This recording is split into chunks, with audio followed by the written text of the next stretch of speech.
Ako ang inyong Lolo Pael. At ako naman si Kabanong. At ito ang aming kwento.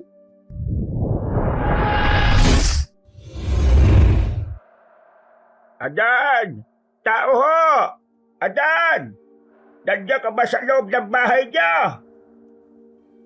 Lolo Gado, ano pong ginagawa niyo rito? Ay, salamat at nandito ka na. Kanina pa kasi ako pabalik-balik dito sa bahay mo. Kaso ang sabi ng lola mo, wala ka raw at mamimitas ka ng halamang gamot sa gubat.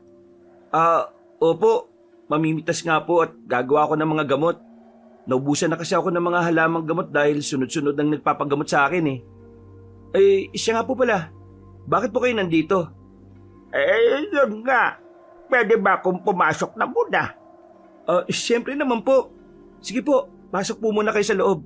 Maupo na po muna tayo kasi kararating ko lang din mula sa gubat. Oy, siya, sige. Hindi naman pwedeng nakatayo lang ako dahil nananakit na ang mga tuhod ko. Hayaan niyo ho, at bibigyan ko po kayo ng makabuhay. Marami akong napitas na baging nun eh. Pakuluan niyo lang po at gawing tsaa. Maraming salamat, Apo. Isa nga pala. Kaya ako nandito dahil maidudulog sana ako sa iyo. Tungkol saan naman po? Tungkol sa apo ko sana. Apo ho ninyo? Sino sa kanila? Marami-rami po kayong apo, di ba? Oo nga pala. Sige, didiretsuhin ko na nga. Ang apo kong si Rona, nagkasakit kasi siya eh. Yung apo niyong kilalang artista. Nabalitaan ko nga ho yun sa TV. Bakit po? Ipapagamot niyo ho siya sa akin? Di ba ang sabi niyo nagpapagamot na sa isang kilalang ospital? Hindi pa rin po ba siya gumagaling? Nako, hindi pa nga. Kahit ano-anong gamot ang itinuturok sa kanya. Nakakahawa na nga yung apo ko eh. Ang dating napakagandang dilag, ngayon napakapayat na at namumutla. Hindi pinapakita sa TV dahil hindi siya nagpapa-interview. Ano raw po ba yung sakit niya? Hindi nga matukoy-tukoy ng mga doktor. Parang pinag-i-eksperimentohan na nga lang yung apo ko eh. Kaya ang sabi ko sa kanya, umuwi na rito sa probinsya para naman masubukang ipagamot sa'yo. Sige ho. Wala akong problema dyan. Baka nga ho, kaya hindi matukoy ng mga doktor yung dahilan ng sakit niya dahil hindi naman po natural na sakit yung meron siya. Baka nga may gumagambala sa kanyang hindi nakikita o kaya naman baka kinukulam siya. Isa nga yan sa naiisip ko, Adan. Mabuting makita mo siya agad-agad para matukoy mo kung ano nangyari sa kaawa-awa ko. Sige ho, papuntayin niyo po siya kagad dito sa akin sa oras na makauwi siya. Sige. Uuwi na ako para matawagan ko siya. Maraming salamat, Adan, ha? Magtitiwala ako na kakayanin mong pagalingin ang apo ko. Sana nga ho kaya ko siyang pagalingin. Huwag po kayo mag-alala. Gagawin ko naman po ang lahat na makakaya ko. Pagkatapos nilang mag-usap, kaagad nang umuwi si Lolo Gado para tawagan ng kanyang apo.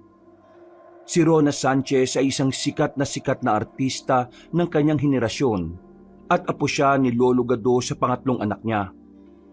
Kamakailan nga lang ay nabalita sa TV na nagkaroon ng matinding sakit si Rona Sanchez kaya hindi na ito gumagawa ng bagong proyekto. Hindi naman masyadong iniintindi ni Adan ang tungkol sa balitang yon dahil hindi naman siya mahilig manood ng TV. Isa pa, marami siyang ginagawa sa araw-araw. Kung minsan pa nga ay pinapatawag pa siya para lumaban sa mga aswang o kaya naman iba't ibang uri ng masasamang nilalang. Habang abala si Adan sa paggawa ng mga gamot, pumasok na lang bigla ang matalik niyang kaibigan sa loob ng kanyang kwarto habang bitbit ang isang bayong na mga halamang gamot. Uy, Adan, Diyos ko naman nakauwi ka na pala. Bakit hindi mo man lang ako tinawag? Ako pa talagang hindi tumawag sa iyo pagkatapos kong mamitas ng dahon ng mga halamang gamot bigla ka na lang nawala Natawagan kita. Tinatawag pa kita pero hindi na kita makita. Ay, nako. Baka yan yung jumingil ako. Naghanap pa kasi ako ng pwedeng iyan dahil yung ibang puno parang may punso Diyos ko naman, no. O talaga, Ramil. Hindi ba't sinabi ko sa'yo na huwag kang iihi kung saan-saan? Paano kung makaihi ka nga ng punso? Eh di na magayang kargada mo. Bahala ka. Sa oras na mamagayan, hindi ko gagamutin yan. Ito naman, siyempre, ihi na kaya ako. Eh kung pipigilan ko yung ihi ko, baka mamaya magka-UTI pa ako. Huwag ka kasing inom ng tubig kapag alam mong malayo ka sa banyo. Ay, nako Ramil. Ilang taon na tayo magkasama. Hindi ka pa rin nagbabago. Akin na nga yung mga halamang gamot na napitas mo. Ay, eto. Wala man lang bang pasasalamat? Ha? Ay, salamat pala. Siya nga pala, ang sabi ni Lolo Gado, dadalhin daw dito yung artista niyang apo, si Rona. Rona, ano nga yun? Ala, si Rona Sanchez ba? Ah, oo. Siya nga. Eh di ba crush na crush mo yon? Oo, naku, sobra. Kapag nagpagamot sa'yo yun, magpapapirma talaga ako agad-agad. Hindi pwede. Ano? Ano ka ba naman, Adan? Minsan lang sa buhay ko nga magkaroon ng pagkakataon na makita si Rona Sanchez. Hindi mo pa ako pagbibigyan. Hindi. Dahil may sakit siya. Kailangan maging sincero tayo sa paggagamot sa kanya. Saka ka na humingi ng pirma niya kapag gumaling na siya. Ay, sa bagay, ama ka. Wala nang balita masyado tungkol sa kanya simula nung nagkasakit siya eh. Sayang. Kahit dun sa sikat niyang palabas na palagi kong sinusubaybayan, namatay bigla yung role niya eh. Ano nga pala yung sakit na meron siya? Hindi ko pa nga alam kaya sa akin nga ipapagamot. Magpapagamot ba sa akin yon kung alam na ng mga doktor kung ano yung sakit niya? Ay, oo nga pala no. Sa dami ng pera dun eh, imposibleng wala siyang perang pampagamot. Kaya ihanda mo ang sarili mo. Pigilan mo yung kilig mo sa oras na dumating siya rito ha. Pasikretong dating ni Rona Sanchez sa kanilang baryo. Madaling araw ang dating ni Rona dahil sa kailangan nga walang masyadong makakita sa kanya. Sa oras kasi na makita siya ng mga tao, bukod sa dudumugin siya, baka makarating pa sa mga paparazzi at malaman ang tunay na kalagayan nito. Panay ang hikab ni Adan at Ramil habang nagkakape. Nakatambay silang dalawa sa harap ng bahay ni Adan habang hinihintay ang pagdating ni Rona Sanchez. Ilang saglit pa, dumating na nga ang hinihintay nila. Isang mumurahing sasakyan ang pumarada sa harap ng bahay nila Adan. Kaya agad silang tumayo at iniwan ng mga tasa ng kanilang kape. Dumiretso sila sa kawayang gate at binuksan ang lock. Ay naku, nandiyan na siya. Excited na ako, tol. Ano kayong itsura niya sa personal, no? Malamang, mukhang may sakit dahil may sakit siya eh. Ay, oo nga, no? Sa bagay. Pero sigurado ako na maganda pa rin siya kahit na ganun. Ewan ko sa'yo. Manahim ka na nga dyan, Ramil. Huwasan mong kiligin ha. Oo, ano ka ba? Adan, nako, pasensya na kayo't madaling araw na. Halatang antok na kayong dalawa. Teka lang at ibababa ko na yung apo ko ha. Medyo hirap lang talaga siyang maglakad eh. Sige o, wala pong problema. Bakit ka nandito itong si Ramil? Parang mga aswang lang naman ang hinuhuli mo, di ba? Isa kang manunugis. Bakit nandito ka? Ay nako, Lolo Gado. Huwag niyo na pong itanong. Teka. Ito na nga po ko. Nahinto sila sa pag-uusap ng bumukas ang pinto at lumabas mula roon si Rona Sanchez na inaalalayan ng kanyang doktor. Ang totoo ay nainsulto si Adan sa nakita niya. Akala niya ba ay siya ang gagamot? Bakit may doktor na nakaantabay? Ipinagsawalang bahala na lang ni Adan ang doktor na kasama nito at sa halip ay si Rona ang binalingan niya ng pansin. Payat na payat nga si Rona. Namumutla ang buong katawan at may mga pasa at butlig pa. Sa unang tingin ay parang wala ng pag-asa si Rona. Pero sa paningin ni Adan na isang albularyo ay nakikita niya ang isang babaeng maraming naiinggit. Isang matibay na dahilan kung bakit humantong siya sa ganon. May mga tao bang naiinggit sa'yo, Rona? Ano? Ano ka ba naman? Sana iniisip mo ang tanong mong yan.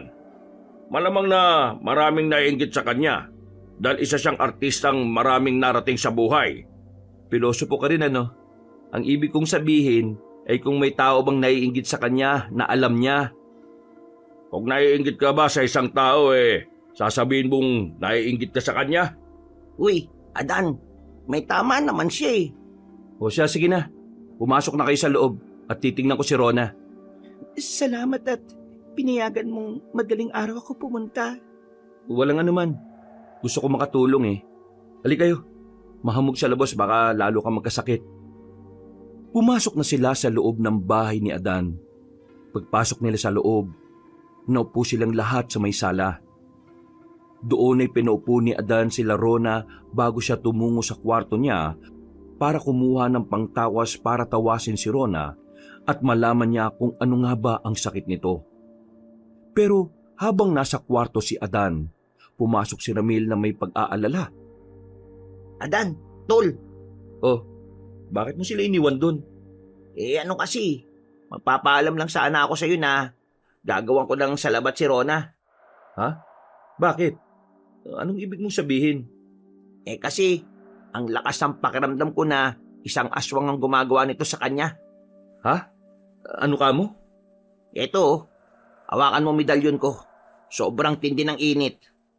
Aray, oo nga no. Ang init nga. Ang ibig mong sabihin, pwedeng kinulam siya ng isang aswang? Ganon? Oo, pwedeng ganun na nga. Ay nako, kakaawa naman siya. Kung ganon, sige. Gawan mo siya ng salabat. May luyang dilaw dun sa may basket. Kumuha ka na lang Alukin mo rin ng mainom sila Lolo Gado at yung nakakairitang matandang doktor. O sige, balik ka na lang doon Oo, pabalik na ako. Gawa mo na sila ng salabat Kinuha na ni Adan ang mga kailangan niyang gamitin. Pagkatapos ay lumabas na siya mula sa kwarto at dumiretso sa sala kung saan nag-aabang ang tatlo. Sinimulan niya agad ang pagtatawas. Isinulat niya sa isang maliit na papel ang tunay na pangalan ni Rona. Pagkatapos ay hinilot-hilot niya ang ulo nito. Hinipan at bumulong sa hangin. Maya-maya pa ay lumayo na siya kay Rona at nagsindi ng kandila. Ipinatak niya ang kandila sa may tubig at unti-unti yung nagkaroon ng hugis. Nang matapos ay kinuha niya ang nabuong kandila at inangat para tingnan sa liwanag ang kandila. Ano pong nakita nyo? Isang manananggal. Manananggal? Hindi ko po maintindihan. Manananggal na naiinggit sa'yo. Sobrang tindi ng galit niya sa'yo, kaya kinukulam ka niya. Unti-unti kanyang pinapahina dahil sa sakit, pero hindi kanya papatayin. Ang balak niya kainin ka dahil iniisip niyang sa oras na makain ka niya, makukuha niya ang ganda mo. Ano raw? Ulam ng isang manananggal? Meron pala ganon, Rona. Naniniwala ka ba sa albularyong ito? Masyadong pantasya ang mga pinagsasabi niya Anong pantasyang sinasabi mo riyan? Seryoso ako. Ay ngayon, paano mo gagamutin si Rona? Yabang nitong doktor na to, no? Saan niyo ba nakuha to? Dr. Ramos, wag po muna kayo magsalita. Gusto ko pong malaman kung anong solusyon ng gagawin ni Adan. Ano pong gagawin ko ngayon? Teka lang Ramil! Ramil! Ano ba? Ang tagal mo namang maglaga ng luya dyan. Nilagang luya ang igagamot mo sa akin? Hindi nilagang luya. Salabat. Pero hindi ang gamot. Paiinumin lang kita niyan para guminhawa ang pakiramdam mo at mabawasan ang epekto ng kulam na ginagawa sa iyo ngayon. Ano bang kailangan para gumaling ako? Ang kailangan gawin ay tuntunin ang manananggal at patayin siya. Rona, naniniwala ka ba sa putyo-putyong ito? Isipin mo may mga allergies ka. Ang daming bawal sa'yo kasama ng mga spices na yan, tulad ng luya. Kaya bakit ka iinom niyan? Dr. Ramos, pakiusap. Pwede ho bang manahimik na muna kayo? Pinasama ko ho kayo sa akin para maging alalay ko rito kung sakaling hindi iepekto ang gamot ng albularyo. Hindi ho para kontrahin ang paniniwala at ang kakayahan nila. Kasi wala namang basya ng lahat ng mga sinasabi niya Kung may ganyang saradong utak na pupunta rito sa pamamahay ko, hindi kita kayang gamutin, Miss Rona. mawalang galang na ho Pero kung gusto niyo pong gumaling sa pamamagitan ko, huwag niyo pong papasukin ng doktor na yan dito. Abat, naku Rona siguradong niloloko ka lang yan. Dok, pasensya na ho, pero pwede bang lumabas na po muna kayo? O siya, sige. Bahala ka. Walang nagawa ang doktor nang palabasin siya ni Rona sa loob ng bahay ng albularyo. Nang makalabas ito, pinagpatuloy nila ang usapan bago siya pinainom nito ng salabat. Nang makainom si Rona ng salabat, pinasuot din siya ni Adan ng luyang dilaw na ginawang kwintas. Oh, kumusta pakiramdam mo? Teka, medyo nabawasan ng pagkahapo ko. Parang guminhawa yung dibdib ko. O di ba? Tapos ang sabi ng doktor may allergy ka raw sa mga pampalasa. Paano niyo ba nalaman na may allergy ka ron? Tinis yung dugo ko para malaman ng lahat ng mga pagkain na may allergy ako. Kung ganon, mali ang test. Magpa-test ka sa ibang ospital. Baka yung doktor na yan kasabwat pa ng mga manananggal na naiinggit sa'yo. Hindi naman siguro. Mula pa noon, siya naman ang doktor ko O siya, sige. Sa ngayon, magpahinga ka na muna sa inyo. Ngayong alam na natin ang dahilan ng pagkakasakit mo, gagamutin kita. Pero hindi madaling proseso yan Kailangan natin kontrahin ang kulam ng manananggal na yon. Sige. Maraming salamat ho. Aalis na ho kami, Lolo. Salamat din sa pagtitiwala. Bukas, pupunta ako sa bahay niyo para maglagay ng mga pangontra. Matapos ng pag-uusap na yon, umalis na kagad sila Rona sa bahay ni Adan. Tahimik sina Adan at Ramil habang nagliligpit ng mga ginamit sa pagtatawas hanggang sa matapos sila at nagpasyang pag-usapan na muna ang kaso ni Rona bago sila tuluyang matulog. Alam mo ba? Nakita ko pa lang siya kanina. Kakaiba na talaga Ang lakas ng manananggal na yun. Balibasa kasi, manananggal na, mangkukulam pa. O bakit? Nadismaya ka ba? Anong nadismay yung pinagsasabi mo riyan? Kasi hindi siya ganun kaganda sa personal dahil may sakit siya. Hindi naman ako nadismaya Naawa ako. Akala ko nadismaya ka Ang taas kasi na expectation mo kanina bago sila dumating Pero tama ka. Nakakaawa siya. Tapos, yung doktor niya pa. Coops. Anong coops? Upal. Nako, sinabi mo pa pre. Grabe ang kakupalan ng hinayupak na doktor na yon. Hindi ako naniniwala sa mga doktor May sakit naman talagang kailangan ng medikal na pangangailangan ng kailangan. Pero itong kay Rona, hindi medikal lang kailangan. Kailangan niya talaga ng albularyong gaya mo. At hindi lang albularyo manunugis na rin. Kaya nga O paano yan? Papapasubo tayo ng punta sa Maynila para tugisin yung manananggal na mangkukulam na yan. Hindi na natin siya kailangan puntahan sa Maynila. Siya ang papupuntahin natin dito. Ha? Ano? Paano? Dapat, tinanong mo na rin kung saan, kailan, at bakit. Eto naman, nalito lang ako kung paano mo yung gagawin Mangkukulam siya at may kahinaan. Kapag nagsimula na ako ng ritual para puksay ng kulam na ginawa niya, ang katawan niya mismo ang sisira ng ginawa niyang ritual para kay Rona. Ano? Diyos ko naman Ramilo. Ang tagal na natin magkasama sa trabahong to. Lutang ka pa rin talaga. Sa hindi ko nga maintindihan Paliwanag mo nga, dali. O sige. Lapit ka rito at ipapaliwanag ko sa iyo ang lahat. Ipinaliwanag ni Adan ng maigi ang plano niya kay Ramil. Si Ramil naman ay panay lang ang tango habang iniintindi ang lahat ng mga sinabi ni Adan. Pagkatapos nilang mag-usap, nagpasya na silang matulog para pagandaan ang mangyayari kinabukasan.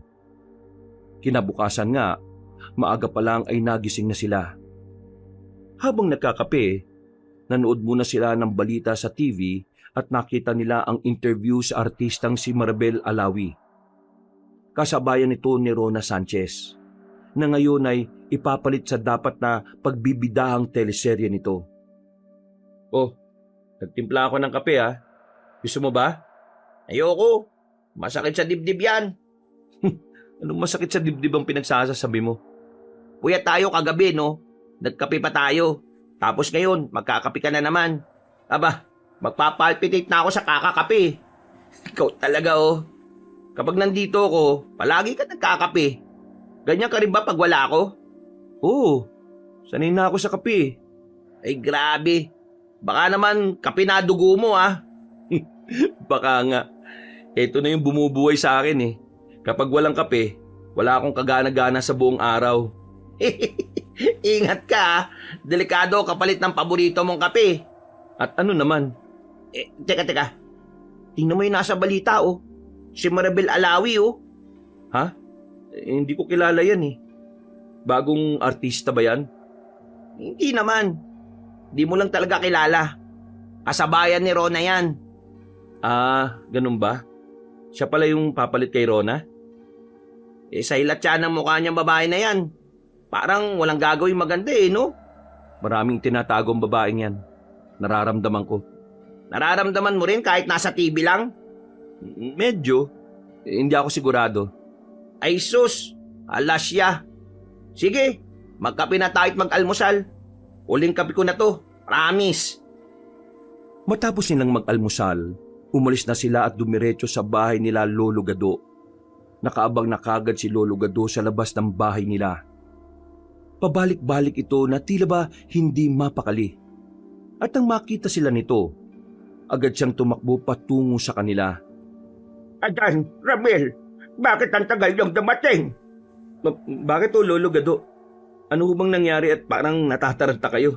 Kasi tama ka talaga. Kinukulam nga ang apo ko. Nabawasan ang panghihina niya kagabi at naging masigla na siya hanggang sa nag-almusal. Pero mukhang kinontra na naman ang manananggal na sinasabi mo. Dahil nagsuka sa bigla ng dugo. Diyos ko po. Papusukin niyo kami, Lolo Gado. Oo, halina kayo. Dalian niyo. Nasaan ho ba siya? Nandito sa may kwarto niya. Tinitignan siya ng doktor niya eh. Teka. Anong ginagawa mo sa apo ko? Pinagpapahinga ko siya. Sumuka na siya ng dugo dahil sa allergic reaction ng katawan niya mula sa luyang dilaw na pinainom sa kanya ng putyo-putyong albularyo na yan. Ano? Allergic reaction ng pinagsasasabi mo dyan? Yan ang epekto ng pinainom mo sa kanya. Pinainom ko na siya ng gamot para sa allergy kaya itigil yun na yung balak niyong gawin sa kanya ha. Tumabi ka na nga muna dyan, Dok. Hindi. Pasyente ko ang balak mong patayin kaya hindi ako aalis dito. Lolo Gado, ito yata ang aswang na kumukulam sa apo mo eh. Ayaw niyo gumaling ang apo niyo eh oh. Dok, pasensya na ho kayo pero desisyon ng apo ko na magpagamot sa albularyo. Kung gusto niyong patuloy na gamutin ang apo ko, makipagtulungan ka kay Adan. Isa siyang batikan at bantog na albularyo rito. Magaling siya. Lolo, magaling ba ang tawag mo sa kanya? Pagkatapos niyang painumin ng luya ang apo mo at sumuka ng dugo. Kung science ang pagbabasihan mo, Dok, sa tingin ko, medyo tama naman ako na hindi ang luyang naging dahilan kung bakit siya sumuka ng dugo. Kagabi pa siya uminom ng luyang dilaw eh. Ang sabi ni Lolo Gado, gumaan ang pakiramdam niya sa loob ng ilang oras. Nakatulog din siya na maayos. At ngayong umaga lang siya sumuka. Pwedeng delayed ang reaction ng katawan niya. Ay nako, huwag ka na nga magpaliwanag. Pwede ho bang hayaan mo na akong tingnan si Rona? Kapag may nangyaring masama sa kanya, ikaw ang sasampa ng kaso ha. Hindi ako magpapakulong kung may mangyari nga sa kanya. Ang mabuti pa, umalis ka na dyan o ikaw ang kukulamin ko. Ano? Mangkukulam ka rin? Hindi. Pero may kilala akong mangkukulam na pwede kang kulamin kaya pwede ba? Umalis ka dyan. Mukhang natakot din naman ng doktor kaya gumilid ito at hinayaan si Adan na tingnan si Rona. Hinawakan niya ang gilid ng leeg nito para maramdaman ang pintig ng dugo nito. Agad niyang nalaman na kinokontra nga ng mangkukulam ang luyang na inom ni Rona. Kagad na kumuha si Adan ng papel kung saan isinulat niya ang orasyon doon na may nakasulat na Latin. Dinasalan niya muna yon bago inirolyo at isinuksok sa bulsa ng suot ni Rona. At ano naman yung nilalagay mo sa bulsa niya? Orasyong tagabulag. Hindi siya makikita na mangkukulam habang nasa bulsa niya yan. Kaya Lolo Gado, sabihin mong tungkol sa papel na yan mamaya kapag nagising siya. Ay, teka. Bakit mo tinataas ang damit niya? Wala akong gagawing masama sa kanya. Hinahaplasan ko lang itong espesyal na langis ang tiyan niya para maalis yung bagong kulam na iniligay ng mangkukulam na manananggal na yun. Lolo Gado, payag ba kayo sa ginagawa nitong Dr. Kwakwak na ito sa apo ninyo? Hayaan mo siya. Oh, hayaan daw ako. Ang kulit mo kasi. Wala nang nagawa pa ang makulit na doktor nang kumuha na si Adan ng langis. Naglagay siya ng langis sa kanyang palad at ipinahid sa tiyan ni Rona.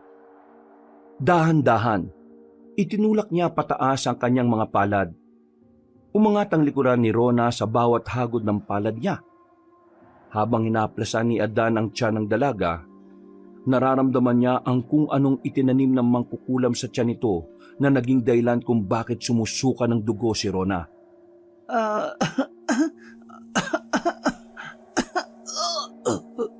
Sumuko na naman siya ng dugo. Itigil mo na ginagawa mong yan. Matras ka, Dok. Marami pang lalabas dyan. Ano ba ginagawa mo? Sira ulo itong taong to ah. Lolo Gado, patigilin mo na siya. Tingnan mo maigi ang sinusuka niya bago ka magreklamo dyan. Anong? May mga karayom? Ano yan? Bakit sumusuka siya ng karayom? Umalis ka dyan. Susuka siya ulit. Huli na to.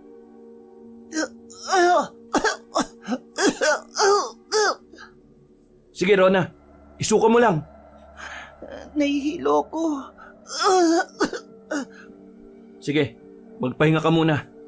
Lolo Gado, lutuan mo siya ng sabon na may talbos. Palagi mo siyang pakainin ng talbos at mga pagkain na makakadagdag sa dugo niya. Bibigyan ko siya ng ferrous.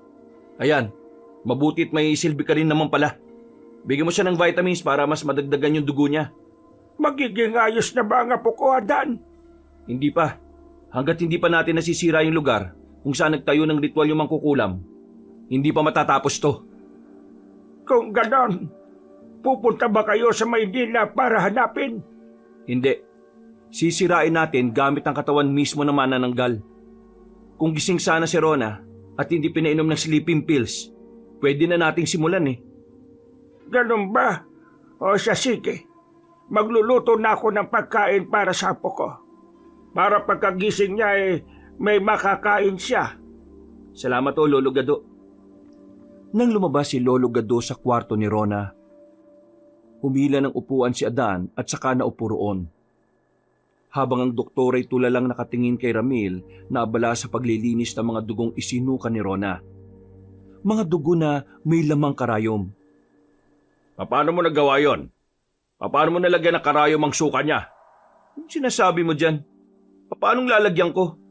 Pinasok mo ba sa tiyan niya? Eh di tingnan mo ang tiyan niya para malaman mo. Kulit mo rin eh, no? Hindi. Hindi ko maintindihan kung paano mo nagawa yan. Imposible. Base sa siyensya, hindi maaari yan. Baka naman kumain siya ng maraming karayom habang hindi kami nakatingin. Abay, sira ulo ka ba? Ano sabi mo? Ang sabi ko, sira ulo ka. Isipin mo nga yung mga pinagsasabi mo. Sinong tanga kakain ng karayom? Sana, ipinasuri nyo rin sa psychiatrist si Rona para malaman mo kung may problema ba siya sa utak. Iko-consider ko yan kapag bumalik na kami ng Maynila. Ala, ayaw talaga niya maniwala, oh. Hayaan mo siya, Ramil. To see is to believe. Ipapakita natin sa kanya kung ano ang hindi kaya ng medisinang pinag-aralan niya. Pero, alam mo, may mga sakit naman talaga na ang kailangan ay doktor na kagaya niya. Ramil, hindi ko naman sinasabi na walang kwenta ang mga doktor na ang pinag-aralan ay siyensya. Ang sinasabi ko lang, minsan, yung hindi nila kayang ipaliwanag ay dahil sa mga ganito. Mga espiritu, aswang, kulam at kung ano-ano pa. Akala ko hindi ka naniniwala sa mga doktor eh. Diyan sa doktor ni Miss Rona, hindi ako naniniwala sa kanya. Nag-aalala lang siguro siya para sa pasyente niya. Ewan, hindi talaga kami magkakasundo eh. Napapailing na lamang si Ramil sa isinagot sa kanya ni Adan. Ramdam niya ang pagkainis ni Adan sa doktor ni Rona. Ayaw kasi ni Adan na may nakikialam sa mga ginagawa niya o kaya naman kumukontra. Alam niya kasi ang ginagawa niya. Kapag hindi naman alam ni Adan marunong din naman siyang makinig. Hindi nagtagal ay nagising na rin si Rona. Kinausap niya si Adan at sinabi ang mga nangyari habang tulog siya. Natuwa naman si Adan kay Rona dahil nakikinig ito sa kanya. Miss Rona, seryosong tanong to ah. May kilala ka bang may inis at galit sa'yo na aabot sa puntong kukulamin ka? Pasensya na talaga pero wala talaga akong maalalang pwedeng gumawa nito sa akin. Wala akong nakaaway eh. Maayos naman ako makitungo sa kahit na sino. Kaya hindi ko alam kung bakit nangyayari sa akin to. O sige, ganito na lang. Kung wala kang nakaaway, sino ang mga nakasalamuha mo bago ka magkasakit? Naku, marami naman ako nakakasalamuhang tao eh. Yung mukhang aswang, baka meron. Grabe ka naman. Merong mga hindi ganun kagandahan o kagwapuhan. Hindi ko masasabing mukha silang aswang. Masama ang manlait ng tao eh. Biro lang. Kahit maganda, minsan, ikinukubli pa lang totoong pagkaaswang niya. May paraan ba para matanggal ang kulam? Siyempre meron. Sa ngayon, ang nakontra pa lang natin ay ang pagdami ng sakit na inilagay niya sa'yo. Handa ka na ba na makipag-ugnayan sa katawan ng manananggal? Ano? Paano yun? Kung kaya namang kukulam na gawa ng masama ang katawan mo, makakaya rin natin kontrolin ang sa kanya sa pamamagitan ng bagay na ginamit niya. Hindi ko maintindihan. Yung mga karayom na isinuka ni Miss Rona, nasan? Eto, Diyos ko, isinuka ko yan kanina. Napakarami naman. Oo. At hindi ko alam kung ano pa mga inilagay niya sa katawan mo. Diyos ko naman, kung sino man siya, napakasama naman niya. Kaya tatanungin ulit kita, Miss Rona. Gusto mo bang makipag-ugnayan tayo sa aswang na kumulam sa'yo? Oo, gusto ko para matapos na to. O sige, kung ganon, humanda ka na.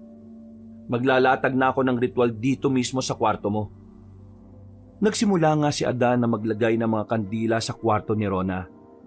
Pagkatapos ay inihanda nga ni Ramil ang mga dahon ng bayabas, libro kung saan nakasulat ang mga orasyon, holy water at langis. Nang maihanda na ang lahat, nagsindi si Adan ng insenso at nagsimulang magritual. Lumapit si Adan kay Rona. Sa kanya ito sinabuyan ng asin. Ramil, akin ang langis. eto. Miss Rona, lalapit ako sa iyo at haplasan kita nitong langis na ginagamit ko para hanapin ang kulam. Pero kanina, naglagay siya ng mga karayom sa tiyan mo eh. Titingnan ko sa ibang parte ng katawan mo. Sige, gawin mo ang lahat. Pagkatapos nito, papapasukin ko ang diwa mo sa katawan ng mangkukulam. Sisirain mo ang altar na pinagsagawaan niya ng ritual. Gawin mo kung ano man ang dapat na gawin para matapos na tong paghihirap ko. Sige. Kung ganon, lumapit ka sa akin at aalisin ko ang kulam. Lumapit nga si Rona kay Adan. Hinawakan ni Adan ang braso niya at kinapa ang kanyang balat. Unti-unti, nakukuha niya ang kung anong mga kulam na itinanim ng mangkukulam sa kanya. Mga karayom, sinulid at pako. Iyak ng iyak si Rona habang unti-unting naaalis ni Adan ang lahat ng kulam. Hindi lang sa kanyang mga braso, maging sa tiyan, likod, leeg, binti at maging sa ulo. Hanggang sa maalis na ni Adan ang lahat ng kulam sa kanya. Nagdasal ng isang orasyon si Adan bago niya tinapos ang lahat. Ramil, akin ang pinaglagaan ng halamang gamot na pinakulo ko kanina. Oh, eto. Salamat ah. Miss Rona, inumin mo ang pinaglagaang ito. Tiisin mo ang pait ng lasa ng inumin ah, para tuluyang malinis ang buong katawan mo. Ininom ni Rona ang pinakuluang mga katas ng halamang gamot. Nakakasuka man ng lasa, tiniis niya ito. Hanggang sa matapos niya itong inumin. Ngayon naman, pumikit ka at tutulungan kitang makarating sa manananggal. Oo, sige. Hahawakan ko ang ulo mo ha. at sasabihin ko sa'yo kung ano ang kailangan mong gawin. Hinawakan ni Adan ang ulo ni Rona habang nakapikit ito. Dinasalan niya ng isang Latin na ritual si Rona. Ngayon, buksan mo ang mga mata mo, Rona. Anong nakikita mo? Isang magulong lamesa. Nakakatakot. May mga itim na kandilang nakasindi. At may manika. Sige, itumba mo yung kandila. Nahihirapan akong igalaw ang mga kamay ko. Pilitin mo. Tutulungan kita. Ang hirap eh. Kaya mo yan. Isipin mong mas malakas ka kaysa sa kanya. Heto na. Nagagalaw ko na. Sige, Rona. Huwag kang titigil. Sirain mo ang ritual na ginawa niya para hindi na niya ulit maulit pang muli. Nang imulat ni Rona ang kanyang mga mata, nakita niya mismo ang altar kung saan ginawa ang pangkukulam sa kanya. Kagaya ng utos ni Adan, pinilit niyang igalaw ang kanyang mga kamay at tinabig ang kandila. Nang tabigin niya ang kandila, kumalat ang apoy sa lamesa. Agad nagliyab yun at nataranta siya. Adan, lumiliyab ang lamesa. Ayoko na. Gusto ko na umalis. Nagagalit na siya. Idilat mo na ulit ang mga mata mo, Rona. Pero nakadilat na ang mga mata ko eh. Dumilat ka pa, Miss Rona. Pilitin mong magmulat ng mga mata. Hindi ang mga mata mo nakadilat eh. Diwa mo lang yan. Pero nahihirapan ako. Kaya mo yan. Sa wakas, Adan, tapos na ba ang lahat? Gagaling na ba ako? Naalis ko na ang kulam at nasira mo na ang altar. Sapat na yon, Miss Rona. Talaga? Magiging ayos na ako? Oo nga, gagaling ka na. Alagaan mo na lang ang sarili mo. Bibigyan kita ng anting-anting kontra kulam para madali kang gumaling. Maraming salamat, Adan. Akala ko wala na akong pag-asang gumaling eh. Nawala ang lahat ng sakit na nararamdaman ko ngayon. Lumakas ulit ako, bukod sa payat kong katawan. Dahil wala na ang nagbibigay ng sakit sa'yo. Ano bang magagawa ko para sa'yo? Para isuklian ang ginawa mong panggagamot sa akin. Hindi ako naniningil sa panggagamot ko. Pero kung talagang gusto mo, mas mabuti kung magbigay ka ng donasyon sa simbahan. Huwag mo nang idaan sa akin. Sige, kung yan ang gusto mo, pupunta ako sa simbahan. Ay, siya nga pala. Huwag ka na munang umalis dito sa baryo habang nagpapagaling ka ha. Dahil kailangan pa naming tugisin ang aswang. Ha? Paano niyo tutugisin ng aswang kung nasa Maynila siya? May dahilan kung bakit ka kinulam ng aswang na yon. At ngayong wala ng bisa ang kulam, siguradong lilipad siya patungo rito para muli kang salakayin. Pero sa pagkakataong ito, hindi na niya idadaan sa kulam. Susubukan kanyang kainin para makuha niya ang katawan mo. Diyos ko, nakakatakot naman yan. Anong gagawin ko? Hanggang kailan ako rito? Meron kasi akong tinanggap na project at sa susunod na buwan na ang simula ng shooting eh. Kaya nga, gusto ko na talagang gumaling. Mas i-priority mo ang kalusugan mo. Hindi pwedeng unahin mo yung trabaho kahit na alam mong hindi mo pa kaya. Sige, tatawagan ko na lang yung manager ko para sabihin sa kanya kung pwedeng i-postpone yung shooting. Mabuti pa nga. Teka. Ramil, kunin mo yung anting-anting na ibibigay ko sa kanya. Teka, sandali. Eto na, Adan. Tawagin mo na rin si Lolo Gado, saka yung doktor niyang makulit. Sige, Adan. Tatawagin ko na sila. Miss Rona, eto na Huwag na huwag mong aalisin sa katawan mo itong anting-anting ha, para hindi na maulit yung pangkungulam sa'yo. At saka, parati ka magdadala ng bawang dahil hindi mo alam kung kailan kanya aatakihin. Maraming salamat, Adan. Susundin ko ang lahat ng mga bilin mo sa akin. Maya-maya pa, pumasok na sina Lolo Gado at si Dr. Ramos na parehong naggulat nang makita ang masiglang mukha ni Rona. Si Dr. Ramos kagad na sinuri ang mukha at katawan ng dalaga. Sigurado ka bang wala ka nang nararamdaman? Opo, Doc. Ang tanging nararamdaman ko na lang talaga ay pagod. Siguro kung kakain ako at magpapahinga ng sapat, magiging ayos na talaga ako. Hindi naman sa tinatakot kita. Pero sa tingin ko kailangan mo magpakuha ng ilang test sa dugo at ultrasound na rin sa tiyan para makita kung ayos ka na ba talaga. Kailangan pa ba yun? Oo naman. Kasi hindi natin alam. Baka niloloko ko lang si Miss Rona? Hindi pa rin ako naniniwala sa'yo Di wag kang maniwala. Miss Rona, mas maigi kung susundin mo na lang yung payo ng doktor mo para naman mapanatag na ang lahat. Sige, kung yan ang suggestion mo. Paano mo ba pinasusunod si Rona? Pinagayuma mo ba siya? Akalain mo. Kala ko ba hindi ka naniniwala sa kulam? Tapos sa gayuman naniniwala ka. Dok, hindi niya ako napapasunod. Kusa akong sumusunod sa kanya. Sumusunod rin naman ako sa iyo, di ba? Hindi naman matigas ang ulo ko Sa bagay, tama ka. Bukas siguro magpa-test ka na kagad para mapanatag din ako na ayos ka na talaga. Sige ho, Doc. Nung gabing yon, naglagay na ng mga pangontra sa aswang at kulam si Adan at si Ramil para protektahan si Rona. Naging maayos na rin ang tulog ni Rona.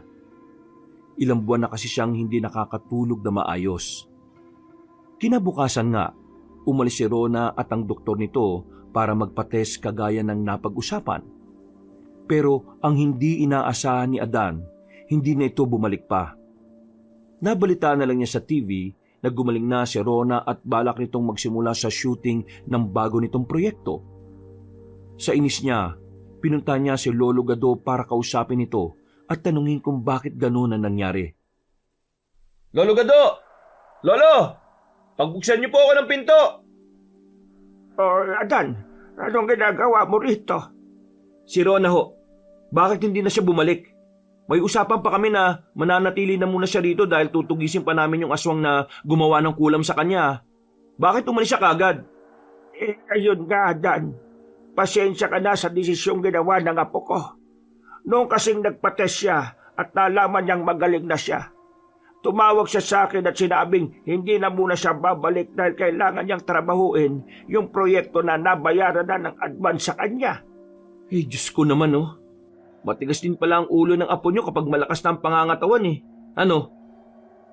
Pasensya ka na talaga, Adan. Yan niyo na. Hindi naman ako magsisisi kung sugurin siya ng aswang na may matinding galit sa kanya Hayaan mo, Adan. Tatawagan ko ang apo ko para kausapin na bumalik dito. Subukan niyo, Lo. Sabihin niyong hindi pa siya ganap na ligtas para mapilitan siyang bumalik.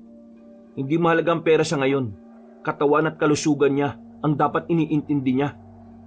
Adan. Bakit ba kasi pinilit siya nung doktor na yon na bumalik sa Maynila para magpa-test? Ano ho? Sa Maynila pa sila nagpa-test? Oo. Kaya siguro parang ayaw na niyang bumalik kasi nakarating na ulit siya doon Alam mo, Lolo Gado, yung doktor ni Rona, yan talaga magpapahamak sa kanya. Pagkatapos ng usapang yon, umasa si Adan na babalik si Rona. Pero hindi nangyari yon. Lumipas ang 2 buwan at makikita na ulit sa mga interview si Rona at ang ganda na niya ulit. Gumanda na ang katawan nito at mas sumikat pa dahil sa nangyari sa kanya. Ngunit hindi pa rin maiwasan ni Adan na mag-alala dahil baka hindi magtagal muli itong balikan ng manananggal na aswang. Ay nako, Adan. Huwag mo na masyadong intindihin si Miss Rona. Sasakit lang ang ulo mo sa kakaisip sa kanya Sarili niya nga, hindi niya ka kinakawaan. Ikaw pa ba na hindi mo naman yung katawan? Hindi ko lang maiwasan na mag-alala para sa kanya. Kung mapahamak siya, konsensya ko pa rin dahil alam kong may magagawa sana ako. Siya na nagdesisyon kaya pabayaan mo na. Eto. Kape. Para naman mahimas-masang ka. Napapabayaan mo na sarili mo 2 beses na lang sa isang araw kung magkape ka. Ay nako, kaya nga nabawasan tuloy yung pagkabog ng dibdib ko. Akin na nga yan. Salamat sa pagtimpla mo sa akin Ay, siya nga pala. May aswang daw na gumagala sa kabilang baryo Nangangailangan ng tulong ko. Kung gusto mo, sumama ka sa akin para naman maibaling mo na yung isip mo sa iba. kaysa dyan sa Miss Rona na parati mong iniisip. Malapit ko na nga isipin na may gusto ka sa kanya eh. Ikaw talaga. Hindi naman no. Nag-aalala lang ako bilang isang albularyo. Ay sus, ako pa binalaan mo noon ha. Ikaw pala mahuhulog. Uy, para tong tanga. Hindi nga. Kulit mo rin ano. Oo na, hindi na nga. Magkape na lang tayo at mag-almusal para makapaganda na sa pag-ani ng repolyo. Baka maunahan pa tayo ng mga peste. Bukod sa pagiging albularyo, may taniman si Adan at Ramil. Magkasosyo sila sa lupain na ipinamana ng lolo ni Adan. Ang mga pananim na inaani nila ay inaangkat ng mga tindera sa palengke. Kaya kahit hindi mag-albularyo si Adan, kayang-kaya niyang sustentuhan ang buhay niya. Kaya lang siya naging albularyo ay dahil ang lolo niya ay isang albularyo din at ipinasa sa kanya ang bertud na nagbibigay ng kapangyarihan sa lolo niya noon. Hindi niya naman pwedeng pabayaan ng pinamana sa kanya. Para sa kanya, isa itong malaking responsibilidad at minahal niya na rin naman ang pagiging albularyo habang tumatagal.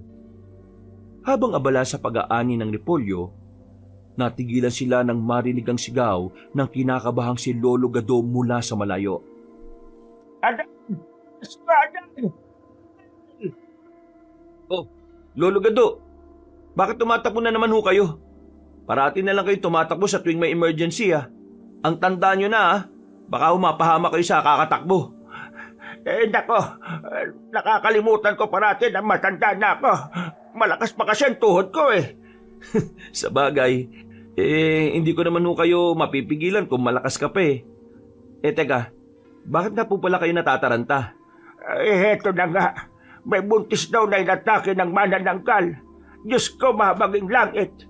Hindi ba't manananggal ang kumulam kay Rona? Hindi kaya yun din ang manananggal na yon? Baka sumunod rito.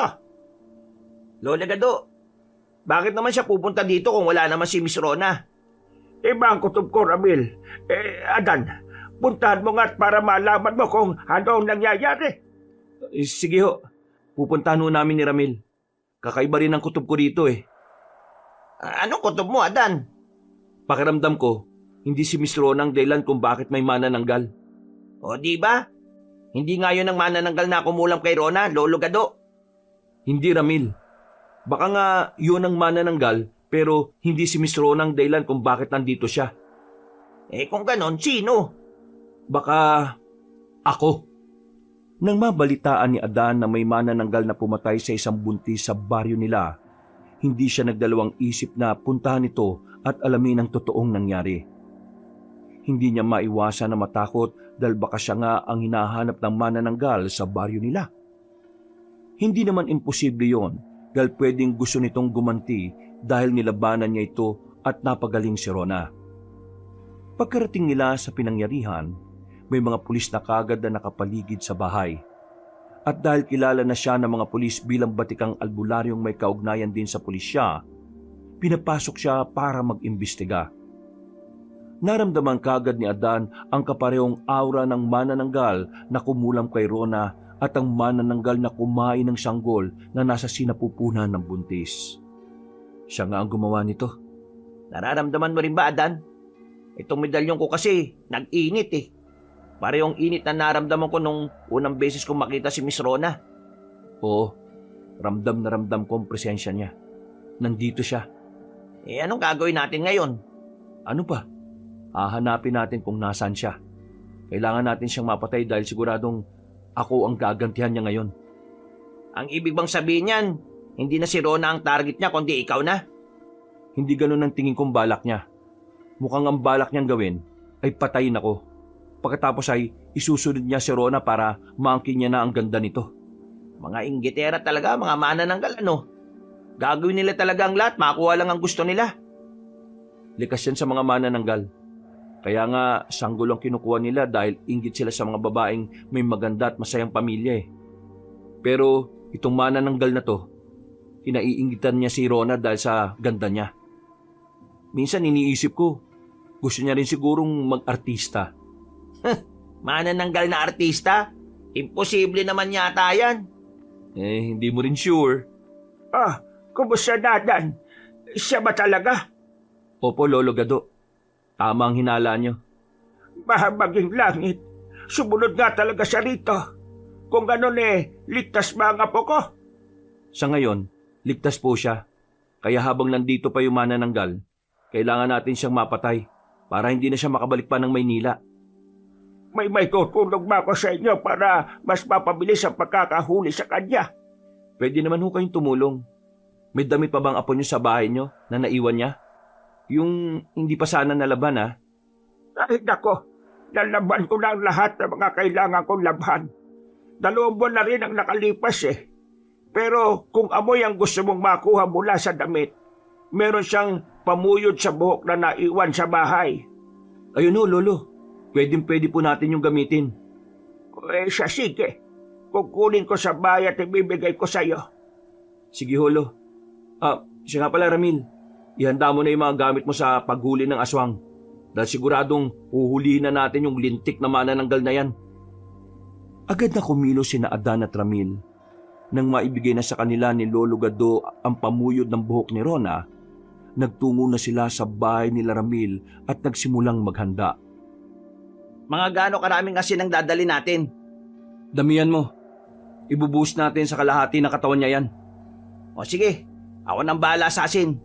Teka, anong gusto mo? Buntot pagi o itak?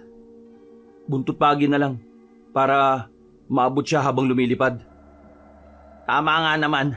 Sige, buntot pagi na rin ang dadaling ko. Pero magdadala rin ako ng itak para sigurado. Diyos ko, nagtanong ka pa. Hindi ka rin naman pala mamimili. Pasensya na. Huli ko na naisip Ay, Adan, may kumakatok. Tingnan mo nga muna kasi ipapasok ko pa dito sa bag yung mga kailangan natin O sige, ako nang bahala. Oh, Lolo Gado, may nakalimutan ka ho ba? Adan, Diyos ko, Oh, bakit na naman ang apo ko, umuwi. Ano? Hindi niyo po ba siya nakausap na huwag mo nang uuwi rito? Wala pa Hindi pa nga ako nakakatawag sa kanya. Bigla na lang siyang dumating. Nasan po siya ngayon? Nasa bahay. Sino kasama niya sa bahay? Gabing-gabi na. Yung doktor niya. Naku naman, Lolo Gado. Bakit yun naman iniwan sa tangang doktor na yun yung apo ninyo? Naku, Adan. Pasensya na. Nataranta kasi ako nang bigla siyang dumating O Ramil, bilisan mo na. Kailangan na natin pumunta sa bahay nila Lolo Gado. Dahil baka mapahamak pa yung apo nito. Sige, eto na ako. Labis ang pagkataranta ni Adan nang malaman niyang dumating bigla si Rona sa kanilang baryo. Pare-pareho nilang hindi inaasahan ng nangyari kaya lahat sila ay kabado. Lakad takbo ang ginawa nila makarating lang sa bahay nila Lolo Gado. Pero nang hindi na makatiis si Adan sa labis na pag-aalala, tumakbo na talaga siya. Diyos ko, Adan, bagalan mo naman ang pagtakbo. Wag na ho kayong tumakbo, Lolo Gado. Sabi ko naman sa inyo matanda na ho kayo. Adan, ako nang bahala kay Lolo Gado. Bilisan mo ang pagpunta ron. Sige, ako nang bahala. Diyos ko, Adan, ayan na yung manananggal. Lumilipad siya patungo sa bahay nila Lolo Gado. Ano? Ay, lintik. Hindi natin siya pwedeng pabayaan na makarating doon. Labanan na natin bago pa siya makarating. Lolo Gado, mamaya ka na Mamahinga ka muna dyan. Kami na ang bahala. Ramil, akin ang asin. O ito, saluin mo. Kagad na ibinato ni Ramil ang isang plastik ng asin kay Adan. Nang masaliyo ni Adan, tumakbo siya na matulin para habulin ng manananggal. Sobrang bilis lumipad ng manananggal. Alam nito na humahabol sila, pero mabilis tumakbo si Adan. Nagawa niya itong abutan kaya nahagisan siya nito ng asin. Pagkahagis niya ng asin, kagad na bumulusok pababa ang manananggal dahil ang pakpak nito ang natamaan. Pero matibay ang manananggal. Nagawa nitong muling lumipad kahit na pasuray-suray. Aba, matindi kang manananggal ka Sige, ipaglaban mo yung pakpak mo. Etong asin, para sa'yo. Tumibig ka dyan, Adan. Ahampasin ko na siya nitong buntot pagi. Kagad nilabas ni Ramil ang buntot pagi niya pagkatapos ay tumalon para hampasin ang manananggal. Natamaan ng manananggal sa likod nito. Agad bumulusok pababa ang manananggal at bumagsak ito sa lupa. Walang iya ka. Susubukan mo pang mag-food trip dito sa baryo namin, ha? Teka Ramil, Oh, bakit Adan? parang may mali eh. Ha? Ano pali? Hindi to tama. Hindi siyang manananggal na kailangan nating tugisin. Teka. Hindi kita maintindihan, Adan. Patay mo muna yung manananggal na yan. Nakakaalibadbad eh. Ay, sige. Sige, heto na. Galit na pinaghahampas ni Ramil ng buntot pagi ang manananggal. Pagkatapos ay pinakain niya ito ng sandamakmak na asin. Segundo lang ay bumula na ang bibig nito at umusok. Kasunod ng pag-iba-iba ng mukha nito. Hanggang sa ilang saglit pa, nagbago na ang mukha nito at bumalik sa pagiging normal na tao ang itsura niya. Pareho silang naggulat sa nakita. Ha? Adan, hindi ba ako namamalikmata? Teka, artista yun di ba? Oo, si Maribel Alawi. Oo nga, siya nga. Yan yung biglang sumikat nung nagkasakit si Rona. Hindi kaya siya yung kumulam kay Rona? Hindi Ramil, hindi siya.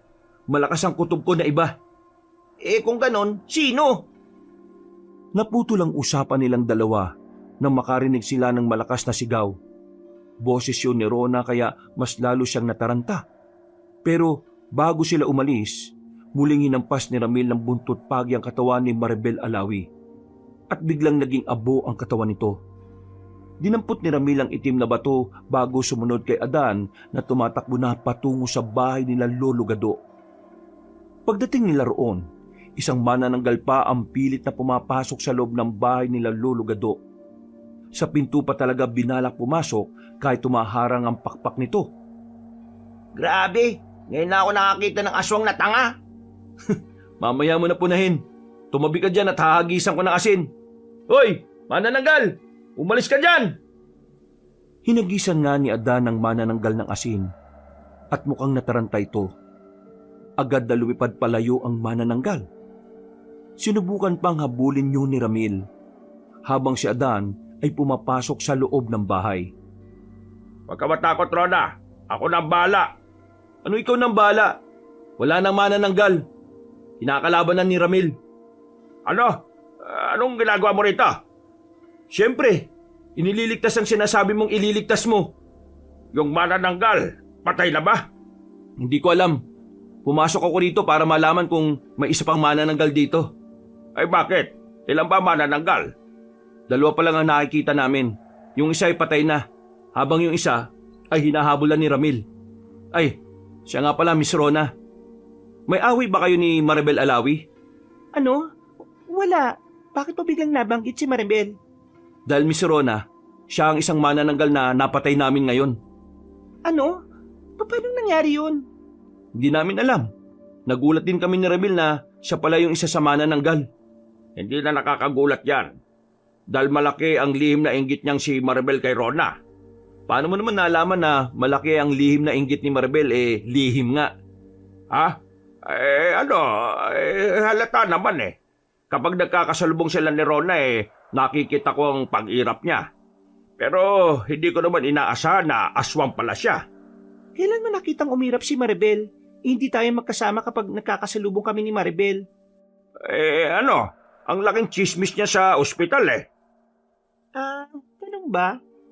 Sa bagay, pinag-uusapan nga naman ako sa loob ng ospital. Ay nako, Bakit ka napabuntong hininga? sobrang lakas pa rin kasi yung kabog ng dibdib ko dahil sa matinding takot. Akala ko kanina katapusan ko na eh. O heto, uminom ka na muna ng tubig. Ay salamat Adan ha. Ang bilis mo naman kumuha ng tubig. Habang nagpapaliwanag pa itong doktor mo, kumuha na agad ako ng tubig dahil napansin kong namumutla ka eh. Teka, iinom na muna ako ng tubig ah. Adan! Diyos ko, Adan! Oh, bakit? Hindi ko nahuli yung manananggal. Putik, sobrang bilis lumipad. Ano? Saan ba na siya lumipad kung ganun? Doon banda sa kanang bahagi ng baryo natin mula dito kina Lolo Gado. Pero huwag ka mag-alala.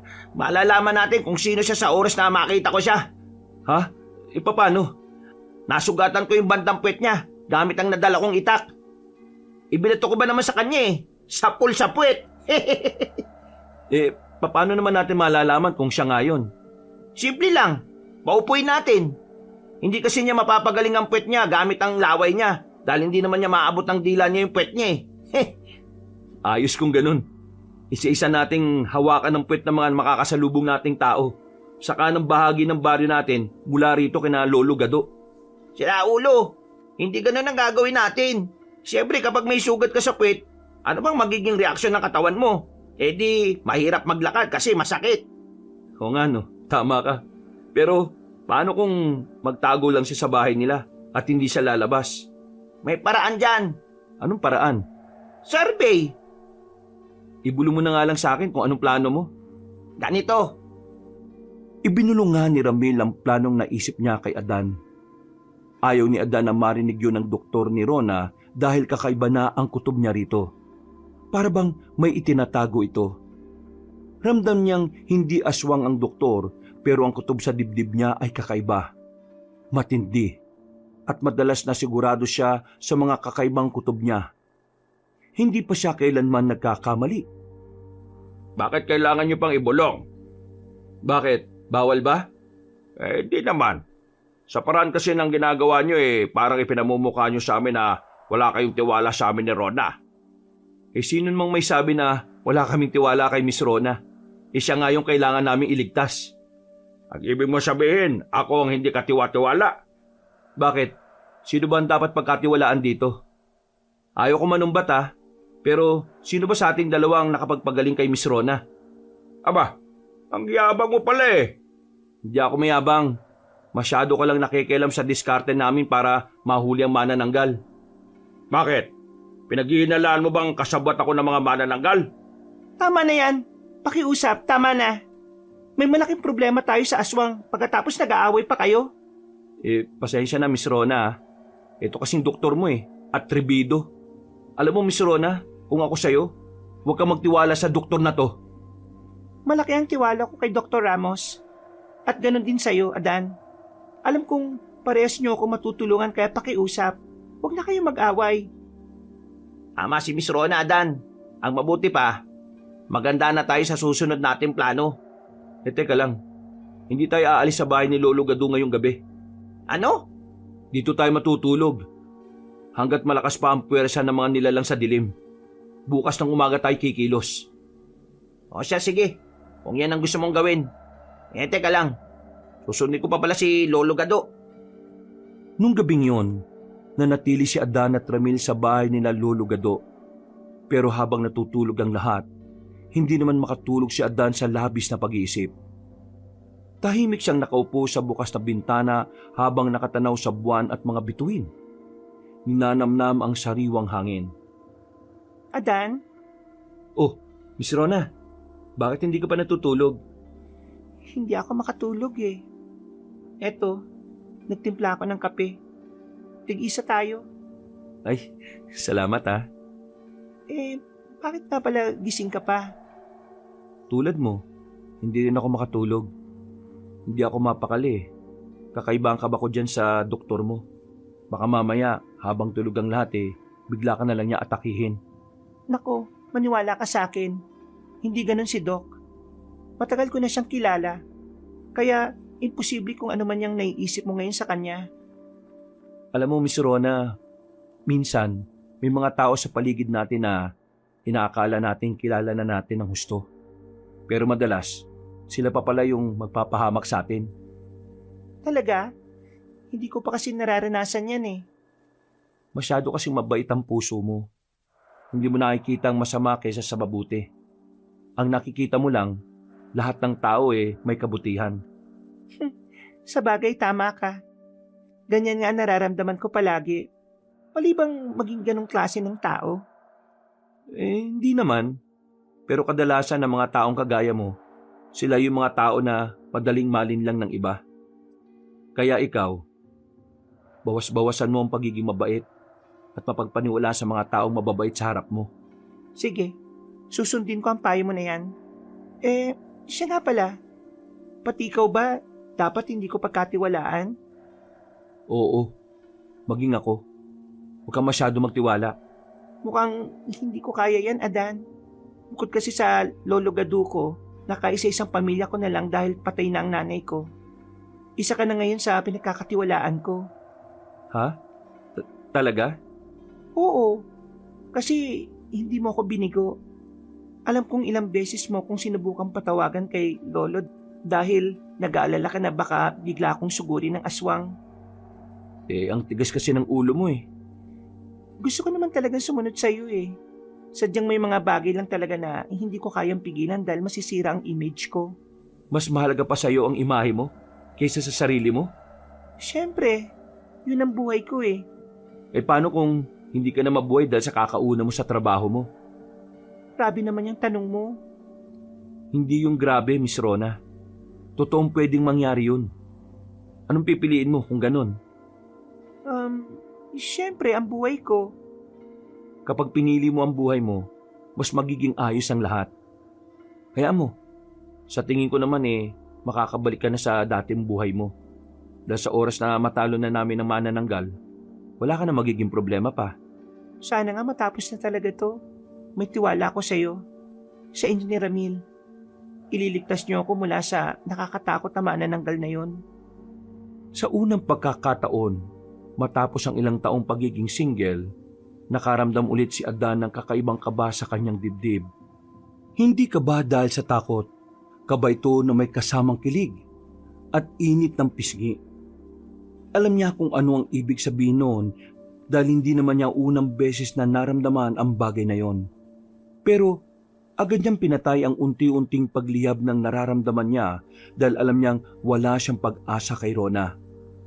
Isa siyang artista habang hamak na albularyo lang siya na para sa marami isang peking doktor. Hinabukasan nga, kahit kulang pa sa tulog si Adan at Ramil, nagsimula na silang maglibot sa parte ng baryo kung saan lumipad ang manananggal. Sinuguro nilang kasama ni Rona si Lolo Gado sa loob ng bahay nila para maging ligtas ito. Sigurado ko bang kaya na ni Lolo Gado na bantayan si Rona? Oo, sigurado ako. Kinausap ko na siya kanina bago ako umalis eh. Ramdam kong hindi aswang si Dr. Ramos pero meron siyang ginagawang kakaiba. Iniisip mong kasabwat niya ng manananggal na mangkukulam? Oo, ganun na nga. Kagabi kasi, sa paraan kung paano siya nadulas, nahuli ko na siya.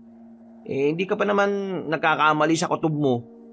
Ano kaya talaga yung tinatago ni Dr. Ramos, no? Kung ano man yon, mahuhuli rin naman natin siya eh. Sa ngayon pumunta tayo sa barangay at sabihin kay kapitan ng balak nating gawin para makahanap tayo ng palusot sa mga taong isisensus natin. Kakasensus nga lang nung nakaraang 2 buwan eh.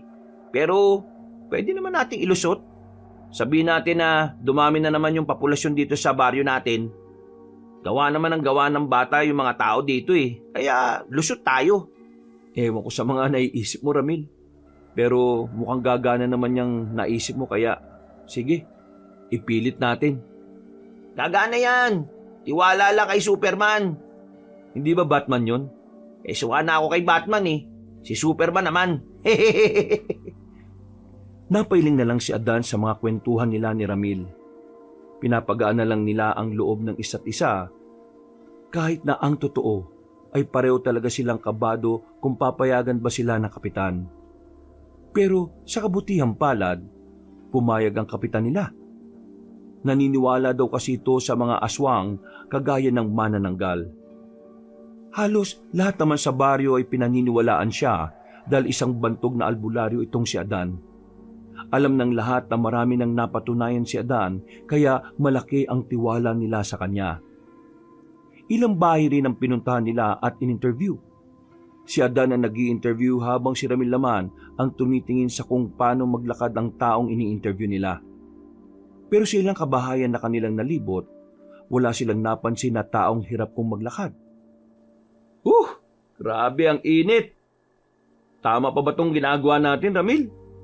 Ano ka ba naman, Adan? Malapit na nating mahanap ang manananggal, no? Matatapos na natin ang paglilipat dito. Halos nasa dulo na nga tayo pagkatapos gusto mo pang uminto? Ewan ko, Halika na nga, dumiretso na tayo dun sa dulong bahay. Teka, may tao pa ba dyan? Ha? Oo nga no. Lumang-luma na ang bahay ah. Parang hindi naman na yan natitiran.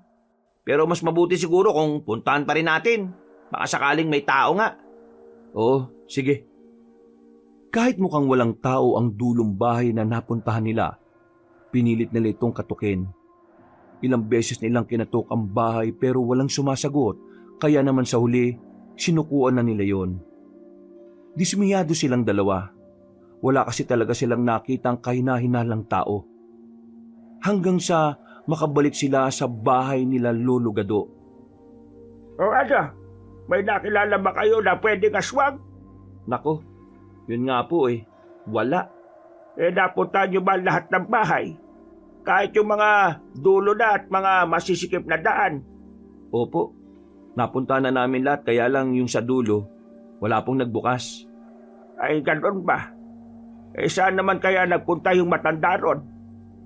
Matanda ho? May nakatirang matanda sa bahay na yon?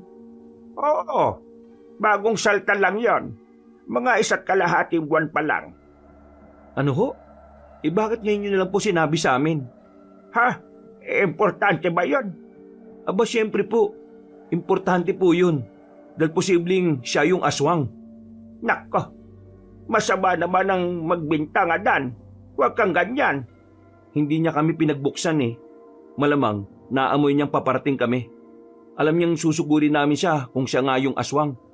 Bakit naman niya malalaman? Manghuhula ba siya? Ay naku naman, Lolo Gado. Ramil, tara't balikan natin yung bahay. Nagmamadaling umalis sina Adan at Ramil. Halos lumipad sila sa bilis ng pagtakbo nila.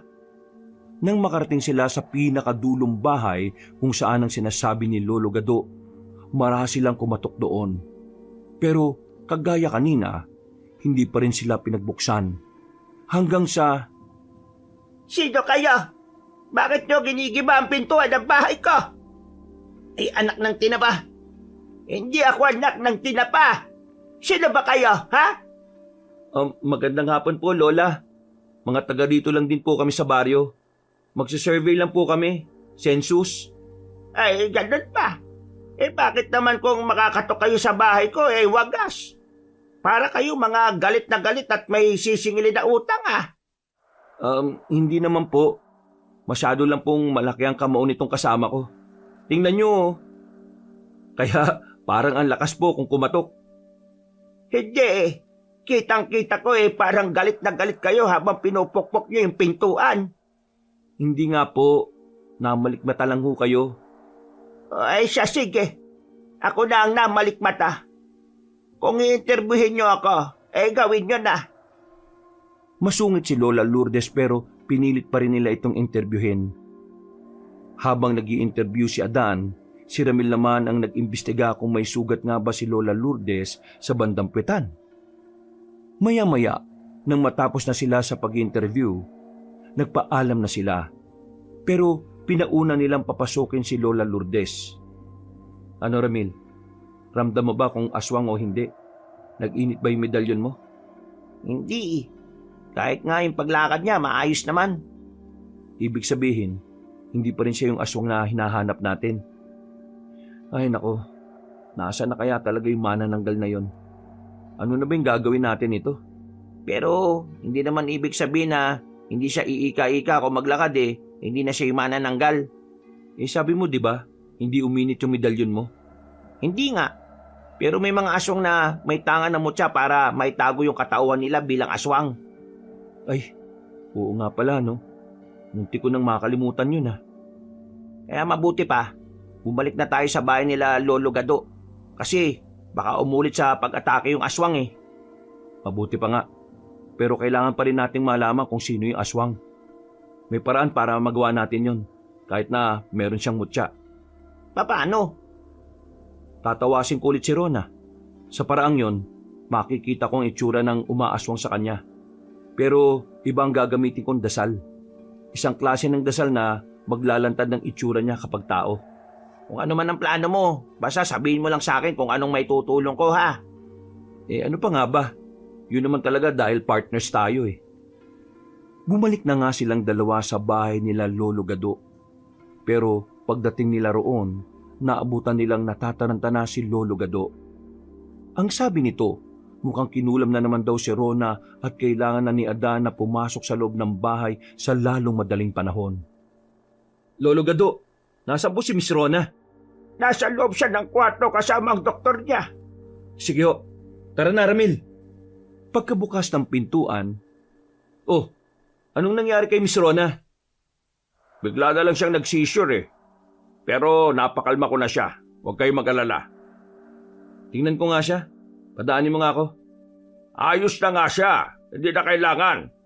Kailangan nga. Bakit bang kulit mo? Ikaw ang makulit. Sinabi ko nang hayaan mo na nga siya pero ang kulit mo pa rin. Teka nga, bakit bang kulit mo? Bakit ba panay ang pigil mo sa akin? Hindi kita pinipigilan.